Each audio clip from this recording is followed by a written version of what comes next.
लोगों को शिकायत है कि हमने इतनी पूजा की, जब किया, न हमारे हाथ कुछ लगा, न हमको शांति मिली, न कोई चमत्कार हम दिखा सके, न कोई और विशेषता मिली हमको। लेकिन हमारे गुरु ने कहा कि बोना और काटने की बात को भूलना मत, कहीं से फोकट में नहीं मिलता। कोई गुरु हो, देवता हो, कोई भी क्यों न हो, फोकट में देने के लिए कोई भी रजामंद नहीं। हाँ, ये हो सकता है कि बोया जाए और काटा जाए। बोए और काटने में बहुत फ़र्क पड़ता है। एक बीज मक्का का हम बोते हैं और उसमें 100 बीज की का एक वो पैदा हो जाता है। बाजरे की बाल हम बोते हैं, एक बाजरा बोते हैं, उसमें 100 बाजरे, 100 से भी ज़्यादा हो जाते होंगे, बहुत पैदा हो जाते हैं। ये बोने की बराबर है। बोना और काटने की विद्या को सीख, फोकट में मांगने की विद्या और किसी से हराम का खाने की विद्या को छोड़। अच्छी बात है, आप बताइए क्या करना पड़ेगा। उन्होंने ये कहा मुझे, गायत्री मंत्र का सारा विधान भी बताया कि 24 साल में 24 गायत्री महापुरस्चरण करने पड़ेंगे, जो कि रोटी और छाछ के ऊपर रहना पड़ेगा।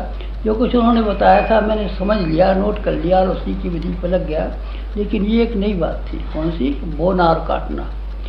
क्या बोया जाए और कहाँ बोया जाए? उन्होंने कहा भगवान के खेत में बो, और जो कुछ भी तेरे पास है। मेरे पास क्या है आप बताइए। उन्होंने कहा 3 चीज़ें भगवान की दी हुई हैं और एक चीज़ तेरी कमाई हुई है। 3 चीज़ भगवान की दी हुई। क्या? शरीर भगवान ने दिया है 1, बुद्धि भगवान ने दी है 2, भावनाएं भगवान ने दी हैं 3 शरीर हैं हमारे, सूक्ष्म, स्थूल और कारण। इनमें 3 चीज़ें भरी जाती हैं। जो हमारा स्थूल शरीर है उसमें श्रम और समय।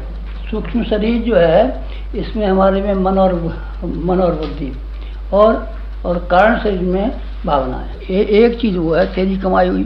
क्या हमारी कमाई हुई? क्या? धन मनुष्य कमाता है, भगवान नहीं दिया करता। न किसी को गरीब बनाता है, न किसी को अमीर बनाता है, न किसी को कंगाल बनाता है, न किसी को मालदार बनाता है। ये तेरा बोया हुआ है, तू बोना शुरू कर। तो हमने कहा कहाँ बोया जाए इसको? भगवान के खेत में। भगवान कहाँ है और वो भक्त का खेत कहाँ है? बस उन्होंने इशारा करके बताया है, सारा विश्व भगवान का खेत।